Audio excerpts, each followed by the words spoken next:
August 15th is important to me for two reasons. First, 10 years ago was the day my family scheduled an appointment with a mental health professional in order for me to pursue my transition as a trans woman. It was going to be a 2-hour-long car ride, but it was something I was heavily anticipating. The wait was definitely worth it. However, something else happened. Earlier in the day, gPotato launched the teaser website for their newest game, Iris Online. Back during 2006 to 2008, I was hugely into MMOs and I saw a preview of Iris Online during its alpha testing in Korea. I kept tabs on it until it released stateside, which I was very enthusiastic about. I posted some information regarding Iris Online on the newly opened forums and left to the therapy session. When I returned, I was greeted with a message from GM Solaris, offering me to become a moderator. I gleefully accepted and thus began my journey for Iris Online. 10 years later, it has since closed down due to internal conflicts with the developers, which left a few private servers in different languages running as of now. Before I reach that point, let's go back to the beginning. Iris Online would be developed using the Gamebryo engine version 2.6 by Eyasoft, previously known as Iya Interactive, a developer studio founded in 2004 by Jung Yeon Hon. It saw success with the launch of titles Luna Online, a cute chibi-styled MMORPG touting a wedding feature, and Taiyan Online, an MMORPG based on the Mojang War.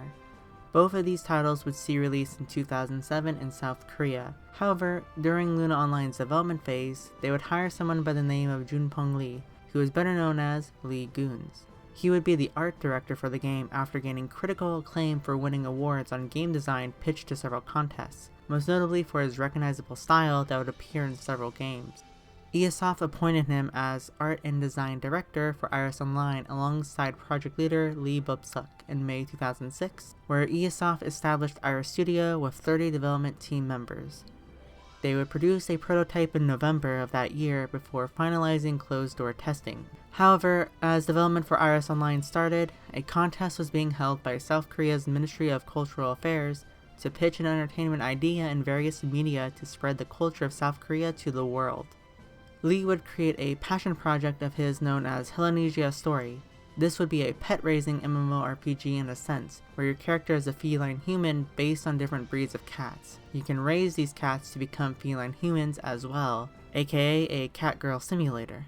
Each breed of cat would excel in certain areas, such as short hairs having physical weapons like boomerangs and daggers, and long hairs having elemental magic. Do you get it? Short hairs have short range and long hairs have long range. Ingenious! Anyway, you can see some overlap between his pitch for Helenesia Story and Iris Online's initial concept. It seemed at first the hybrid race would be the focal point due to the demo image released here, where the hybrid warrior is in the center while the other races and classes are in the background. Something else of note is that Iris Online's logo would actually be inspired by its namesake, the Greek goddess of rainbows, Iris. There is a rainbow next to the logo where the red represents hybrids, yellow for humans, and blue for elves. It would symbolize how all races can come together to form a colorful world to oppose the antagonistic human Arcane, who thought their race were superior. The rainbow would be dropped, but the colorization for each race remained, but switched up a bit. Hybrids remained red, but blue went to humans while green became the elves' color. Furthermore, the original design of Terminus signaled a hybrid-focused story, as it is heavily inspired from various cultures in the Americas, similar to the tribal aesthetic for the hybrids. We can see that the overall layout remained the same, with a fountain being the central hub for gatherings, Prince Shilly's house in the north, gate in the south, and several class managers scattered around. Most notably, the sanctuary in the west retained a similar design, but with a focus on natural land around it instead of water. If you left through the south gate, you would appear in the logging area still. This may explain why the two areas in the final game clashed with one another instead of blending together to form a coherent world. After going through the logging area, you would appear in Shebu Snowfield, and this is where things get interesting. If you notice, the original layout is in reverse, where the snowy fields are in the north and the plateau you would enter from alongside the checkpoint and Pontier Circus dungeon in the south. Everything seems to be the same, except in reverse. But if you look in the northeast part of the map, you will notice the cave entrance design matches the hidden cavern entrance in Shrouded Valley. This may suggest we were going to get 3 diverging paths instead of 2. It is possible they moved it out later to reduce confusion and streamline the area, but I couldn't find anything else regarding pre-development. It is interesting with how quickly they changed it from beginning development to the first alpha test occurring at the end of September 2008.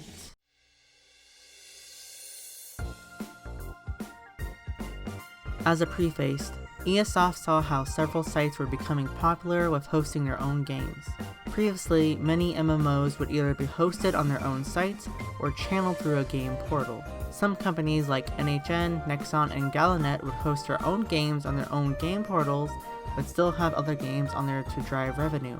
For some reason, Eyasoft got the brilliant idea of hosting their own games on their own newly created game portal, Npong. An even more magnificent idea came about when they would host only their own games, and the games they would host consist of 3 games they were developing in-house: Iris Online, Legend of Eda, and Angel Love. They couldn't channel Luna Online or Titan Online to the service yet due to contractual obligations, but could still redirect others from Npong to the other portals. So, Eyasoft decided to develop and publish their own games from now on. This would result in mass hirings for new positions. We will see this become complicated later on. The first alpha test would launch on a 3-day weekend, September 19th through the 21st, 2008, where servers would be open for a few hours. This is to test servers and get player feedback. It was a success, according to Eyasoft, and decided to push forward. Additionally, they added an Iris database to the Npong site to help users who were confused. 2 more tests would appear to provide further feedback before starting closed beta on February 2009, following a similar limited hour run for a few days. The second closed beta test would be July 22nd to the 26th, running constantly instead of a limited run. And finally, the last closed beta test would be in November of the same year. While the previous tests were mostly the same with fixed bugs and updated graphics, this one added new areas and a dungeon. Strangely, the Lioha dungeon would run on a separate client to test that specifically. With the feedback from players, they were set to launch the game on February 10th, 2010, and it was decent-ish. So, it was average, but many people complained about a few things. The only in-game content was to farm dungeons and do PvP, but since PvP goes on a regular schedule every half hour in the Celestial Arena Athenor, this would make it tedious. Additionally, people complained that the classes Berserker, Priest, and Gladiator were OP. Berserkers would buff themselves to deal heavy damage, while Gladiator's skills focus on doing heavy damage already. Meanwhile, the Priests did large, single healing and buffs, which made them almost unkillable so they can set magic attack buffs and deal damage that way. The only counters for them were to do groups on a single character, yet this divided the focus on protecting objectives. So, sages who did group heals and cleansing alongside some ranged DPS could help stop them if a defender kept them back, but it seems like wasted resources. With not much new content in sight, the player base would decrease. This would be a trend to come, sadly. While South Korea's launch didn't go too smoothly, Eyasoft betted on foreign investment into the project. This would turn out beneficial when the next launch appeared in 4 countries on the same day. Taiwan, Hong Kong, Malaysia, and Singapore would promote Iris Online to a large crowd at a Jayasoft event. It was a celebration with events, games, test centers, and so much more. It featured Elva Hisal, a Taiwanese singer who premiered her song that would tie in with Iris Online, Rhapsody. Strangely, the name of Iris Online in these territories would be Iris Dongguang Online, where Dongguang means dilated pupil. So they took Iris to mean the eye, not the goddess, not a rainbow, not a flower, but an eye exposed to light. That wouldn't stop them, as Iris Online released on September 15th, 2010 through Run-Up Games. The numbers would be so impactful it stirred the pot in the MMO market in Southeast Asia.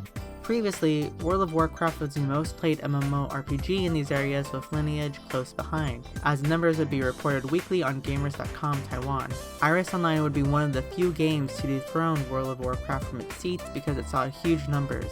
Insanely huge. They had to open 10 servers for how many people were online on the first day. Within 2 weeks of launch, Taiwan saw 180,000 players register, 100,000 players in Hong Kong, and 40,000 in Malaysia and Singapore together. Over 300,000 people joined to play Iris Online during launch. At any given point within those 2 weeks, there would be concurrent players online fluctuating between 26 and 30,000. With such great success, it could possibly continue as a hit game, if only it didn't see the player base drop by half in 2 months. The game would continue to lose players as time went on due to infrequent updates and would eventually drop out of Taiwan's top 10. gPotato secured the contract for Japanese and North American release on September 25, 2009, with an expected spring 2010 open beta in Japan and an expected summer 2010 open beta in North America. While Japan would launch a closed beta test in February and launch May 25, 2010, North America would see an unexpected delay with 2 closed beta tests in September and October 2010 before officially launching on November 24, 2010, the day before Thanksgiving. Both launches were underwhelming. So underwhelming, in fact, that it caused a dip in their revenue and forced Galanet, gPotato's parent company, to issue an emergency revenue prediction that they would be losing money instead. While the numbers for North America isn't posted, it can be assumed that the release on Thanksgiving weekend meant a low launch with players away for the holidays with family. However, we do know the numbers for Japan's open beta launch. Over 30,000 players created accounts within the first 2 weeks of launch and had roughly 3,000 concurrent players. Sadly, these numbers would be reduced by more than half due to infrequent updates. Both Japan and North America started with the episode 2 of Iris Online for open beta, which released with a level cap of 55 and the dungeons Panye Circus, Lioha, and Decamus. Thus, they would be one update behind South Korea, with Wood Garden and a level 65 cap. The only new content were cash shop items and seasonal events until they got Wood Garden.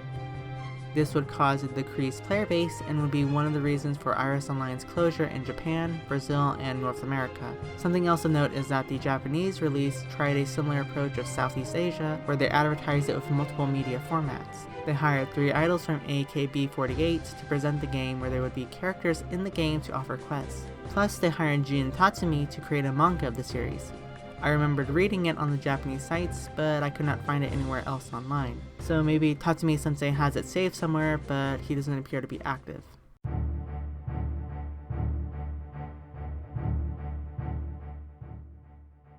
One of the most advertised features was its tarot card inspiration and usage. Many of the mechanics utilize cards in some form.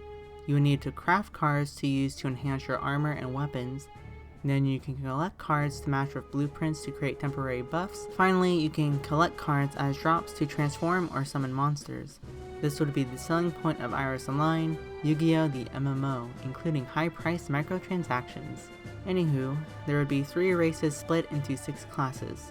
Humans could either be fighters or mages, which can split into offensive or defensive routes. Hybrids can go into warrior or rogue, where it can follow a similar path as before, but hybrids appear to be more aggressive. Finally, elves can go ranger or shaman.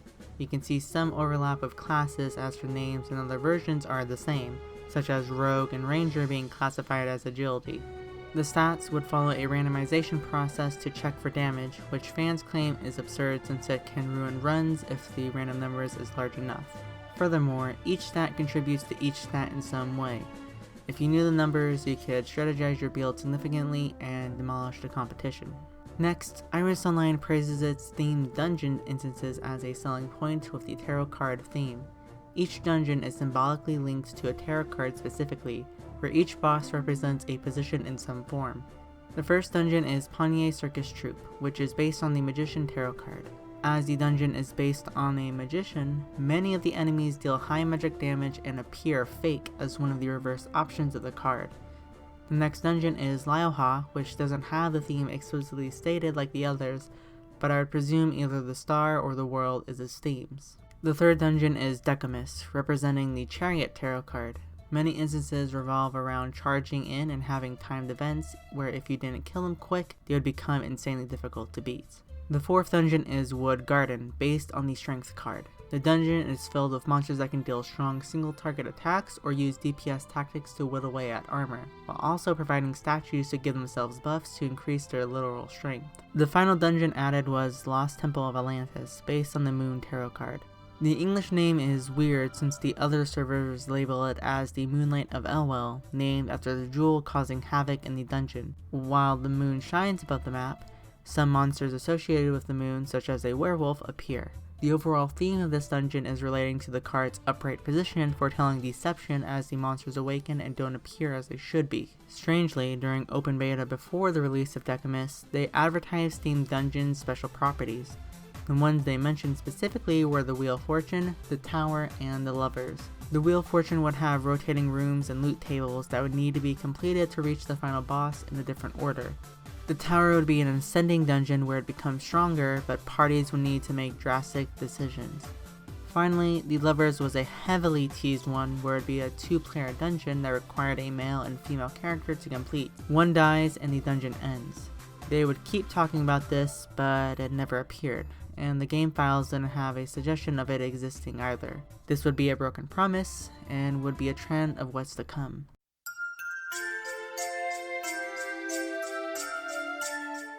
Many of the servers closed for very similar reasons. While South Korea started with the initial build, most other servers started with 1.10. Servers would quickly update to 1.15 and wait over a year before getting 1.18. It became apparent that Iris Online wasn't developing new content at a fast pace, as most new content were reused maps and monsters with palette swaps. Players were discouraged as it was seeing the same old monsters as before, then any new maps added felt barren with a small monster pool.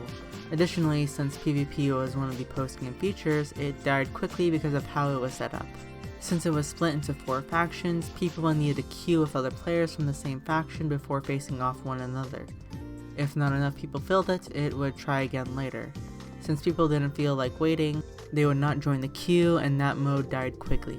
To add further problems, in order to counter the heavy physical attackers of physical defense, they buffed wizards which made them overtly strong. So even in 1v1 PvP matches, people wouldn't want to play with an unfair advantage. This happened with each server, decreasing the number of active players, reducing the number of spending customers, and meeting their end. Now, I suggested the gPotato server closed due to low player base and not enough money, which is true, but there is more to it. Now, you may want to take this as a grain of salt. I will tell you the reason it closed according to Kaizoku, who told me about it. It was on Skype, so I thought maybe chat logs would be saved online, but I couldn't find them. I know they saved chat logs on the computer, but this was 8 years ago and I've gone through 2 new computers. So I don't have evidence of what I'm about to say to substantiate my claims, but this is what I remember. The day before the closure announcement, Kaizoku told me that Iris Online was closing due to Eyasoft cutting off communication with them since they weren't making enough money. He said this is why Luna Online, Prius, and Tails Runner were closed as well, though the latter was because it wasn't making bank like Korean or Thai TR. By gPotato standards, it was doing great alongside Fliff and Rapples, but Ron wasn't happy. Anyway, Kaizoki said Iris was supposed to close on the same day as Luna and Prius. However, they had access to the files Eyasoft sent them and thought they could use that content to drive in new players. He received an extension of the game's life, but he could have decided between Luna as well since he was part of that team. Instead, he chose Iris, where he, Noodles, and Kimchi vetted everything on the new update.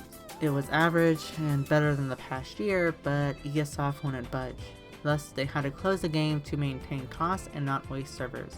Technically, we got a better deal than other servers who didn't receive that content. In fact, North America was the first to release the patch and helped other servers to do it, but it didn't last. Only some life support to prove itself, but failed. It wasn't entirely gPotato's fault for Eyasoft blocking communication, as we would soon find a can of worms that should have never been opened.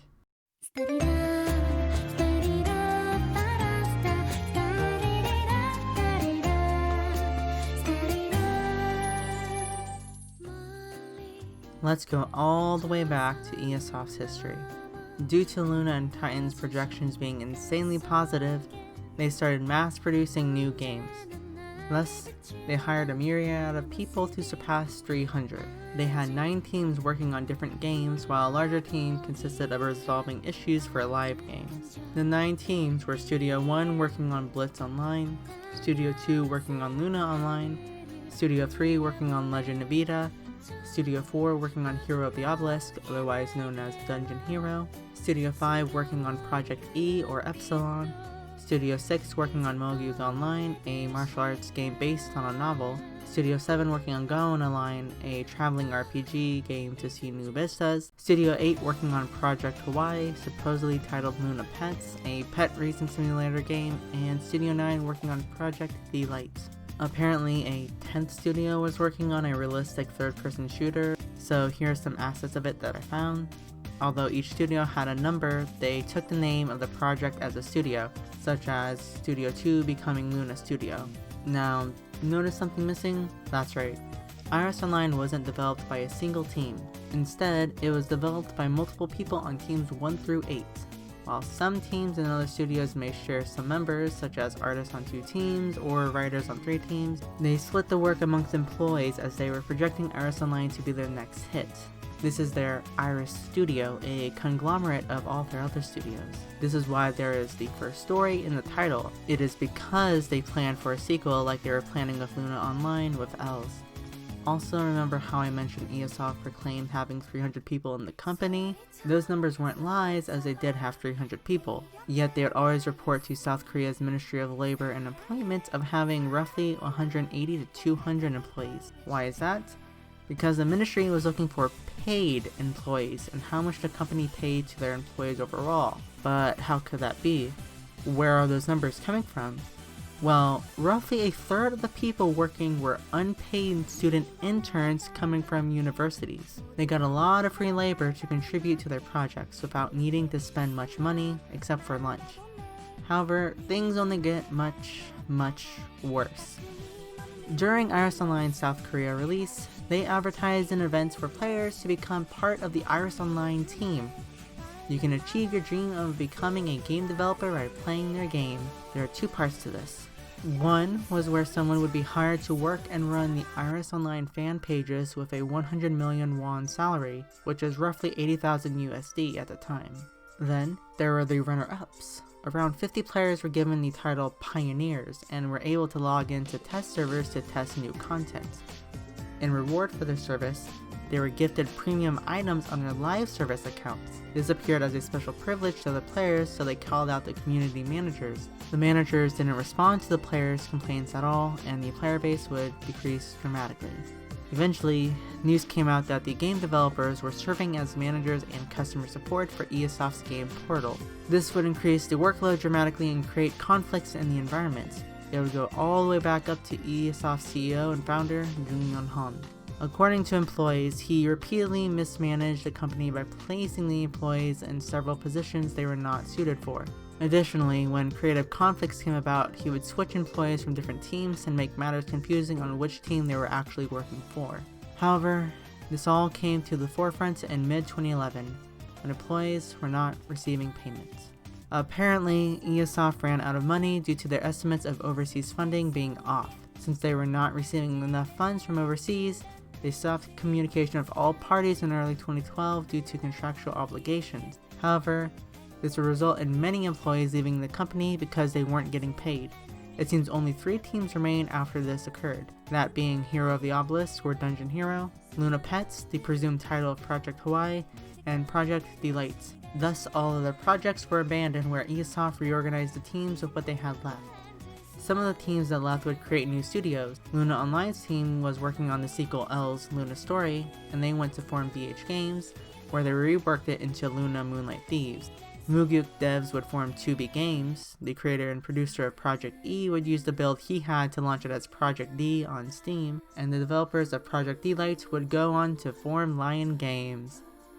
Don't worry, we'll get back to that. Because of this disaster, Jung Han would step down July 6, 2011, a day after most employees left the company, and leaving the future of Eyasoft in limbo as only about 30 employees remained. The new CEO, Yoon Sung-kong, would put all his money into Hero of the Obelisk as their next big thing. While development projected a 2016 launch, if they reused assets from other games, they can push it out early in 2014. Since they were using former workers' assets to build a game, why couldn't others? Especially since they weren't paid for their work on them, that means Eyasoft technically doesn't own them.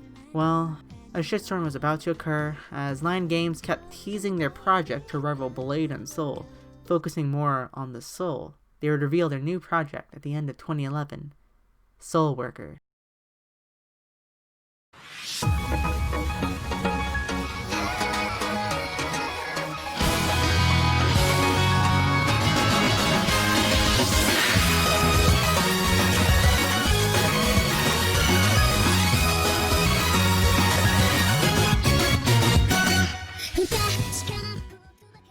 Lion Game announces that the prototype is finished and will begin beta testing late 2012 or early 2013.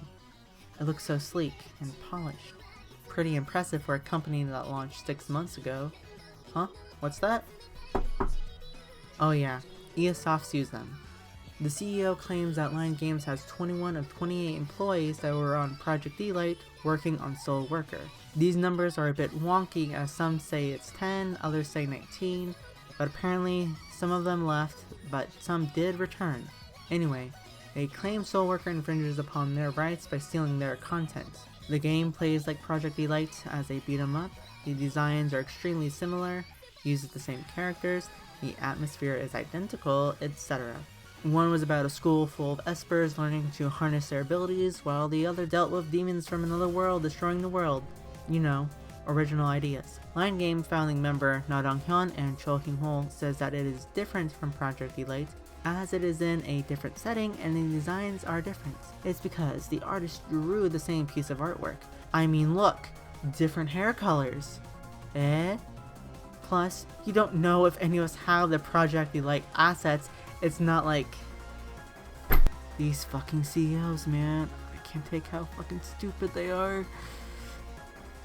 Anyway, their posts have since been deleted, but they claimed compensation for them and other previous workers to be given to them.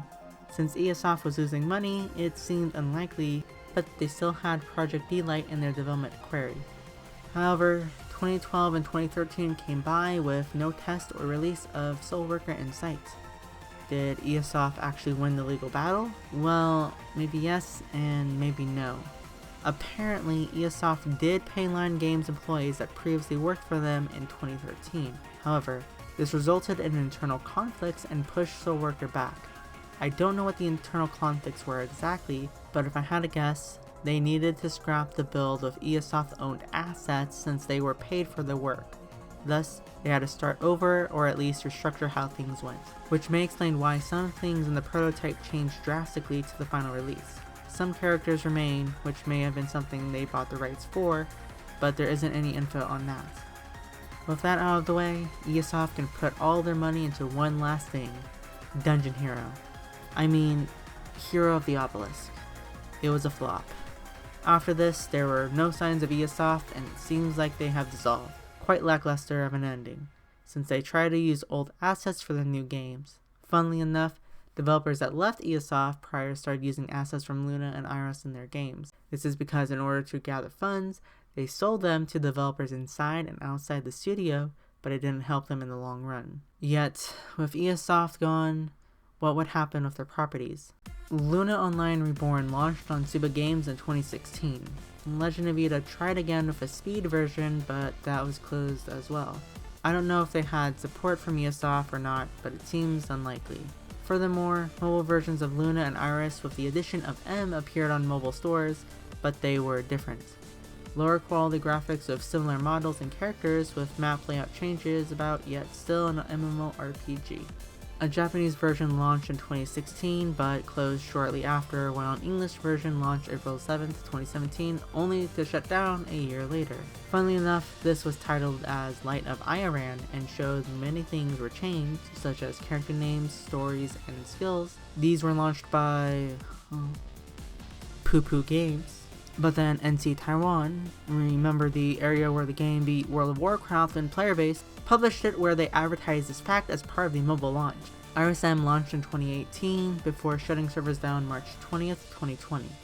It did surprisingly well, but it didn't see much updates after that.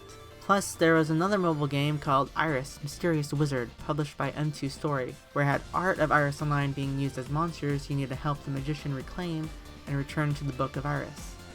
Yes, the book is called Iris. I only have these screen grabs from the scroll banner, but it seems to have vanished. However, there seems to be a lot of artwork of monsters here, claiming over 500 of them. You can recognize mounts and monsters, but some appear to have not been introduced. I wonder where they came from. Could it have possibly been future content cut from production?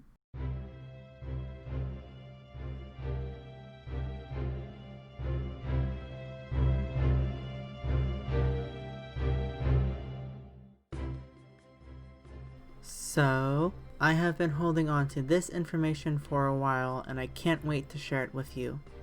As I said previously, some of the employees were student interns. One of them happened to be Skydog, or Chungyoung in Korean, who uses a signature with Amainu, which both means Sky Dog. Anyway, Skydog helped create many parts of the Iris Online world. This content wouldn't be seen by Koreans, but only Japanese, American, and Taiwanese players before shutting down. She helped create Sandfall Desert, which apparently was supposed to be named Theratus, and follow the trend of key locations ending in us, also Abysmal Shore with the spectacular views, Ursidian Highlands with the cute and adorable little pandans. Then we have, new content. So, I do not know how the order of things would go, but this is called Grandmire Waterway Entrance. It is an underground passage that would link you with the Grandmire Estate above it. It contains various carvings and sculptures, most notably the owl, which is thematic in Iris Online. It is said to be as mysterious as magic. As you can see, 3D modeling was completed for it, as well as several other areas. After going through the waterway, you would find yourself in Grandmire Estate's study. It is a secret library with a hidden door, which I presume you use to enter from the waterway. It contains books and paperwork for Grandmire, alongside a bust of him. Leaving the study will greet you with the banquet hall. It contains the banners of the royal family. Suit of armor line the hall with glistening chandeliers above. A cupid fountain is in the middle, where it is said to have Iris text on it, so Grandmire is connected to the ancient people somehow. It connects to other rooms, but noticeably at the top of the stairs is the king's room. However, instead of going there, you go to the queen's room, where the final boss would be. That's right, the Grandmire Estate was going to be a dungeon, and may have been the next one to be released. Due to the theme of royalty and the final boss being the queen, I presume this would represent the Empress tarot card. This matches the room as it is large and ordained with ornaments plenty for a queen. Since it was completed already, I imagine it would be placed somewhere we have already been. I was thinking the closest waterway we have is the one in Wind Basin, so it could have gone there, but I don't know where this mansion would be exactly. The next one after suggests another dungeon called Giant's Garden. Only one image is present, but the title has a subtitle called Sky Trails, suggesting different paths to take. It would be a luxurious garden with water spread throughout, open to the clear blue sky. At first, I thought it was going to be in a new location, but upon further research, this would be located in Abysmal Shore at the abandoned lighthouse. The Taiwan server labels Abysmal Shore as Clear Sky Peninsula, and says the Sky Garden would be visible, but is not at the moment. Supposedly, the lighthouse has a special light to reveal the Sky Garden, and was created by a giant. Whenever this content would appear, I had imagined completing this quest grants you access to the giant Sky Garden dungeon. If I had to guess, it may be the Judgment Tarot card. This symbolizes reflecting on your choices and aligns with the different paths you take before returning to open the giant's door to the left. This next one may be connected, but it doesn't look similar to the last one. It is called Rotorus's Labyrinth, where you wind your way through to find Rotorus, a stone giant, in the center. Supposedly, the paths would change randomly with each playthrough. This may have been a raid boss, or may have been connected to the Wheel of Fortune themed dungeon teased earlier. Next is the Black Feather Pirates hideout. It appears to be small and contains several shops. This may have been a new hub similar to Terminus for high-level players. It does mention it is located in the West Texas area, so maybe another new map?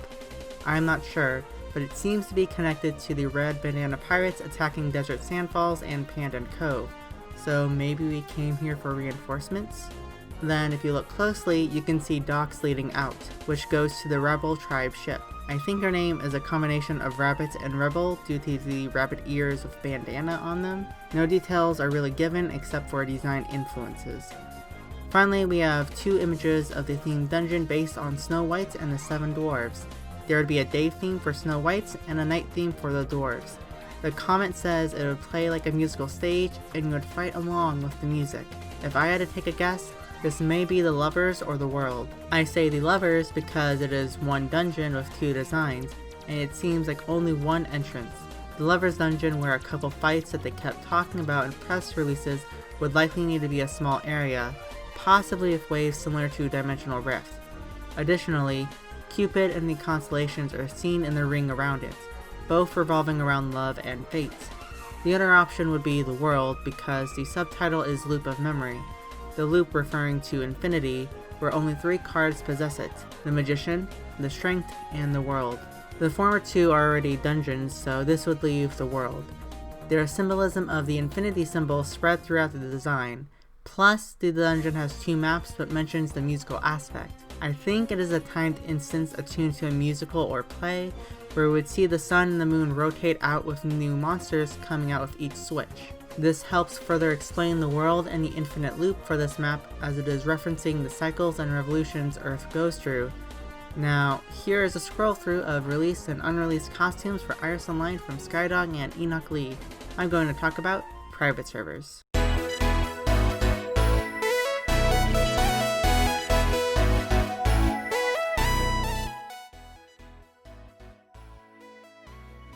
Currently, it appears 4 private servers exist for Iris Online: the English No Scrubs, the Korean Roseless, then Russian and Vietnamese Iris Online. I don't know much about them, but I do know No Scrubs has been relatively popular and frequently updates. In fact, the game got a large update to support low-end users, so you can go check that out. I have personal reasons for not playing private servers, but I am not going to say don't play it, as you can make your own decision. Eyasoft isn't developing it anymore, so the game is free to the world technically. Anyway, as previously said, they have been updating it and adding their own content. I do not know how much of this is true, but I was informed by previous guild members that No Scrubs had assets and information from the client to add stuff. I was told that they had the 3rd classes, marriage system, pet system, some maps, and monsters, but according to this post by SETI, they only had the 3rd classes, monsters, and some map assets, but not entire maps. I looked at videos and photos, and it seems maybe they had some assets, but didn't know what to do with them. Like, parts of the Wonderland dungeon seem close to Grandmire Estate, and Port Plunder may have used assets from either Blackfeather Pirates or Rebel Tribe, but I don't know exactly. Though I did match concept art to several designs released after Iris Online and No Scrubs, so they did have access to those in the client. Either way, I'll be uploading Skydog's, Enoch Lee's, and other developers' stuff I found in a folder to peruse in the description below. If other private server wishes to use them for future content, go right ahead. Although I don't know if you would need permission from the artist or not, as they are copyrighted by Eyasoft technically. So maybe feel inspired or recreate it in your own way, I don't know. Additionally, a few other concept images are scattered about. The art style is vastly different from Iris Online's, and there wasn't a title associated with it. I was conflicted of mentioning it here because there are 2 connections to the world of Iris. The village of those assets is called Durin, and an NPC from Iris Online appears, as well as the Yao motif.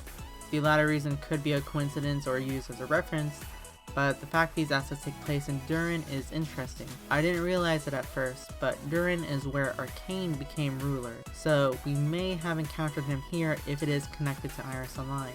The last thing I want to mention is that Thailand currently holds the rights to Iris Online, at least according to them. They said they got the rights from South Korea, Brazil, and Russia portals. Thus, they have the Korean, Japanese, Portuguese, English, and Russian files all in one client. They held a closed beta test in 2016, but stopped it to improve development. They have posted stuff relating to new maps and systems, yet they seem like the Fire Pit and Eternal maps from No Scrubs. I don't know if they're actually using No Scrubs client, or these are some of the map assets that SETI found in the client, but it seems weird they haven't updated much for 4 years. According to this post, Thailand does indeed have the rights and source code with an updated version, but none of the posts they previewed showed any of the maps I featured here. According to the Korean developers, these maps were finished with modeling. In fact, I did see the layout of Grandmire Estate Dungeon, but I cannot find the developer I found it from. I thought I saved the picture, but apparently I didn't, and my history didn't keep track of it either. I'll admit, my computer repeatedly crashed throughout this research process, so if Thailand doesn't have the Grandmire Estate, a developer has all assets for that dungeon, but it is lurking about the internet somewhere. Breaking news, it just keeps coming. Oh my fucking god. So, as I was winding down and fine-tuning the script, I went to find resources for the video. Then, I found this shit from a Google image search. What the fuck? Apparently it is called Belladia and is a hack and slash single player game. Reviews say it is dog shit, which it probably is because apparently it started as a mobile game called Action Project 6 years ago. This seems to be ported to PC and consoles for more money.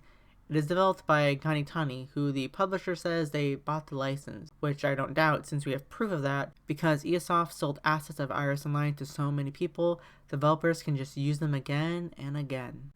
In conclusion, Iris Online started with great development prospects, but it was mismanaged heavily.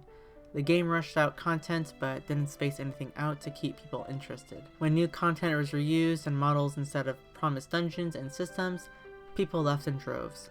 Due to them starting over 10 projects, people from different teams participated on the project and it led to confused employees developing the game with misguided directions. Then, due to said mismanagement, they lost funding by hiring employees and doing large events with game launches. When they ran out of money, they stopped communication with publishers and refocused on a few games.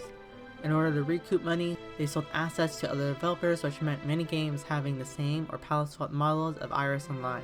Since the game used Gamebryo's engine, which stopped production in 2016, the game's graphics are outdated, yet was ported to mobile play stores in order to appear polished. As of now, the license holder is with Thailand Iris Online, but a few private servers exist of the game.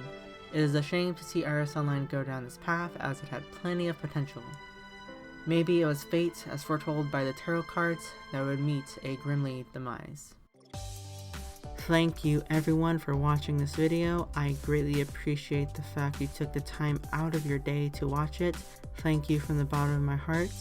If you could, I would really enjoy it if you left a like, left a comment, and shared this video. Maybe you can talk about how you used to play this game and share some memories, or maybe hope for the future with whatever Iris Online Thailand's coming from. Or maybe there's something you didn't know and now you have answers to it. Do whatever you please. Additionally, there will be several links down in the description below. There will be one for a Google Drive folder linking to all the images I've used, as well as some images I didn't even share in this video. So if you want to look through all of them, as well as all the Iris Online assets, or even the Project D-Lite assets, some of them weren't featured, you can go down in the description below and check those out. Finally, there will be a separate Google Docs with all of my sources that I found for this video, whether it be for news articles or even the sources of those images. So if you want to go there. Then in that same Google Doc, there will be a track list of all the music I used. So if you found something in this video that you really want to listen to and you thought it was your jam or a bop, it'll be in there below. Thank you once again. This was a very, very long project. I hope you enjoyed it, and I will see you in the next one, which will be a very, very, very light-hearted episode, in a sense. You'll see. Anyway, thank you. Have a lovely day. Poof, poof.